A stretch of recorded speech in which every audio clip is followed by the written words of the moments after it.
एक वीडियो ने सियासी कोहराम मचा दिया है। दिल्ली पुलिस के एडिशनल एसएचओ हैं, एडिशनल एसएचओ ऑन रिकॉर्ड बोल रहे हैं और पूरी रेखा गुप्ता की सरकार को हिलाकर रख दिया है। आम आदमी पार्टी ने बकायदा इस वीडियो को अपने सोशल मीडिया हैंडल पर, ऑफिशियल सोशल मीडिया हैंडल पर, एक्स पर शेयर किया है। और इस वीडियो में एडिशनल एसएचओ राजीव कह रहे हैं कि हम लोग नशे के कारोबारियों और अपराधियों को पकड़ते हैं तो सीएम, बकायदा विधायक के ऑर्डर आते हैं कि इनको छोड़ना पड़ जाता है। हमारे हाथ कटे हुए हैं। पहले ये बयान सुनिए और फिर मामला कितना गंभीर है, कैसे लोगों की हत्या कर दी जा रही है और आरोप लग रहे हैं बहुत बड़े पैमाने पर दिल्ली में सूखे नशे का रैकेट चल रहा है। और मुझे लगता है सबसे पहले आपको यह सुन लेना चाहिए कि एक पुलिस का अधिकारी कैसे अपनी मजबूरी बताते हुए राजनीतिक संरक्षण की बात कर रहा है उनके खिलाफ जिनको वो पकड़ते हैं नशे का रैकेट चलाने वाले। सुनिए जरा। आप लोग ना सीएम के पास जाओ, एमएलए के पास जाओ, अरे काउंसलर है ना, ठीक है, इनको पकड़ो। हम लोग पकड़ते हैं ना, हम लोग पकड़ते हैं ना, मेरे एक सेकंड, हम लोग पकड़ते हैं ना तो आके धरना पे बैठ जाते हैं। हम धरना पे तो इनके घर पे धरना करो ना। भाई रास्ता छोड़ दो, हमारे को उसकी जान और हमारे किसी से कोई लेना देना नहीं, काम पे से घर से काम करेगा। ठीक है, ये हम लोग पकड़ते हैं ना तो सीएम के पास जाते हैं, ठीक है, एमएलए के पास जाते हैं, विधानसभा में जाते हैं, ठीक है, वहां से ऑर्डर करवाते हैं कोर्ट से। हम लोग का हाथ कटा हुआ है। छोड़ते हम थोड़े हैं, हम तो कोर्ट में सुनो मेरी बात, हम लोग पकड़ कर लाते हैं, हमारे पास नहीं होता है, ये सरकारी करवा रहे हैं उनको। घर को जाओगे ना, घर को जाओगे, नंबर लिखा हुआ है, सबको मालूम है। सबको मालूम है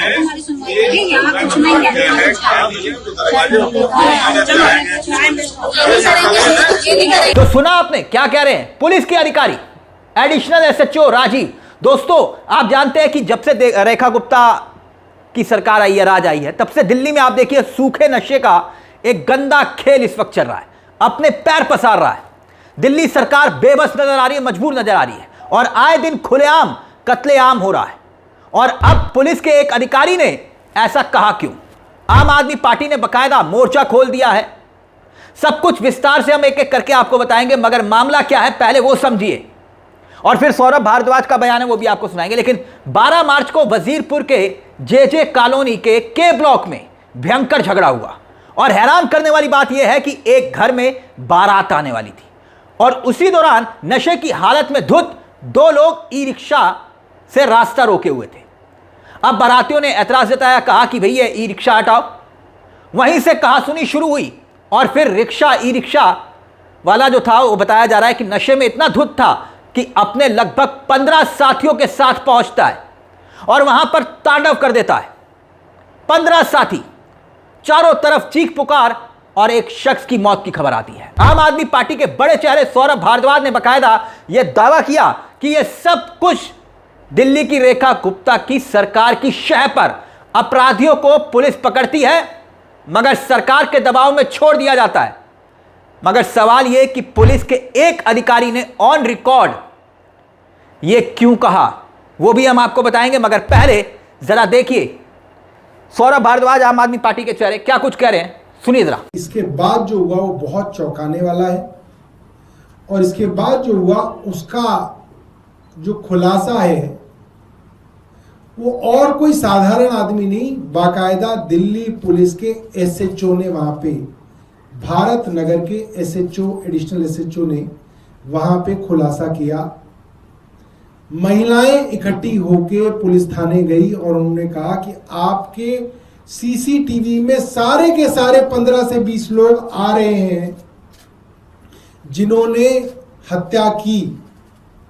दिन रात नशा बिकता है, आप लोगों के संज्ञान में है, बार बार शिकायत करते हैं, कार्रवाई नहीं होती। आप लोगों ने सिर्फ 4 लोगों को गिरफ्तार किया है। आप लोग कह रहे हैं 2 लोग आपने तिहाड़ में भेज दिए, हमें नहीं मालूम कौन लोग हैं, बाकी लोगों को आप कब गिरफ्तार करेंगे? कार्रवाई क्यों नहीं हो रही? और पुलिस के इंस्पेक्टर ने ऑन रिकॉर्ड वीडियो पे कहा, जब जब इस तरीके के क्रिमिनल्स के ऊपर, नशे के कारोबारियों के ऊपर हम लोग कार्रवाई करते हैं, दिल्ली की मुख्यमंत्री रेखा गुप्ता उनको बचाती है, उनका संरक्षण करती हैं। आप लोग अपनी कानों से सुनिए और देखिए कि जो बात आज पिछले 1 साल से खुसफुसाहट हो रही थी, कानाफूसी के अंदर हम लोग सुन रहे थे कि जगह जगह थानों के अंदर मुख्यमंत्री की तरफ से नशे कारोबारियों को संरक्षण दिया जा रहा है, जगह जगह खुसफुसाहट इस चीज की हो रही थी, वो बात ऑन रिकॉर्ड दिल्ली पुलिस के इंस्पेक्टर उन लोगों को बता रहे हैं। आप एक बार उसको सुनिए।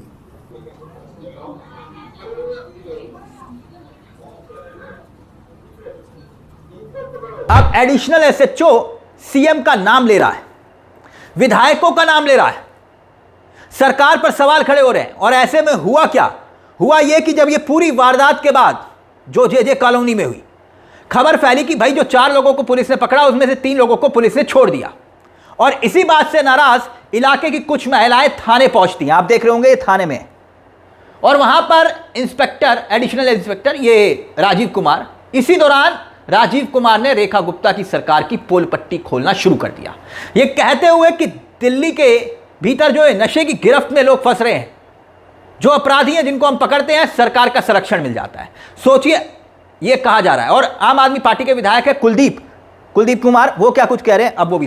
तो साथियों, जैसा भी सौरभ भारद्वाज और विशेष सभी ने आपको बताया, बड़ी बात यह है कि ये जो वीडियो आप देख रहे हैं ये ऑन रिकॉर्ड है, लेकिन आपके साथ भी मेरे साथ भी तमाम थानों में चर्चा ये लगातार हो रही है कि भारतीय जनता पार्टी की सरकार जब से दिल्ली में आई है और रेखा गुप्ता जब से मुख्यमंत्री दिल्ली में बनी है, लगातार डीसीपी से लेकर एसीपी से लेकर ऊपर से लेकर कमिश्नर तक आज दिल्ली पुलिस कहीं ना कहीं पूरी तरह से भारतीय जनता पार्टी के, उनके मंत्री और उनके विधायकों के दबाव में काम कर रही है। ये बात हम सबको स्पष्ट है।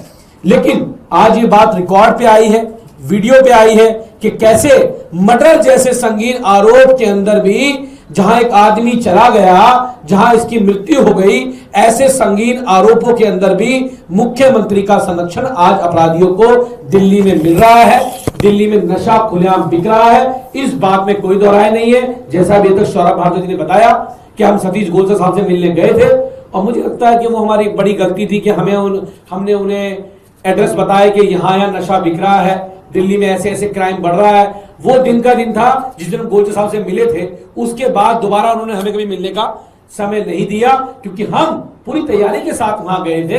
अपनी विधानसभा के एक एक इलाके को हम जानते हैं। हमने कमिश्नर साहब को बताया कि हमारी विधानसभा में कहां पे सूखा नशा बिक रहा है, किन लोगों के संरक्षण में बिक रहा है, आप इनको पकड़िए, आप इनके ऊपर कार्रवाई करिए। लेकिन उस दिन के बाद उन पे कार्रवाई तो छोड़ दीजिए, उस दिन के बाद तो इतनी दिल्ली के अंदर हत्याएं हुई, दिल्ली के अंदर मर्डर हुए, लूट हुई, हमें उन्होंने मिलने का टाइम नहीं दिया। तो आप ये समझ लीजिए, मुझे लगता है कि कहीं ना कहीं पूरी तरह से इस वीडियो से साबित हो गया कि मुख्यमंत्री के संरक्षण में दिल्ली में अपराध और नशा पनप रहा है, लोगों की हत्याएं हो रही है, और जो एक्सटॉर्शन का केस दिल्ली में लगातार बढ़ रहे हैं वो सरकार का उसमें पूरी भागीदारी है। मुझे लगता है कि इतने बड़े खुलासे के बाद मुख्यमंत्री को अपने पद पर रहने का अधिकार नहीं है, उन्हें तुरंत प्रभाव में नैतिकता के आधार पर अपना इस्तीफा देना चाहिए।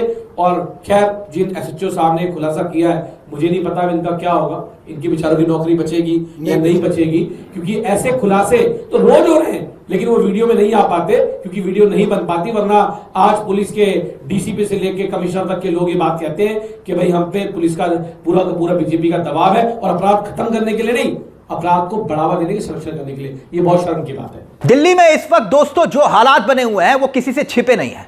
रोज अपराध का ग्राफ बढ़ रहा है। दिल्ली क्राइम कैपिटल बन चुकी है।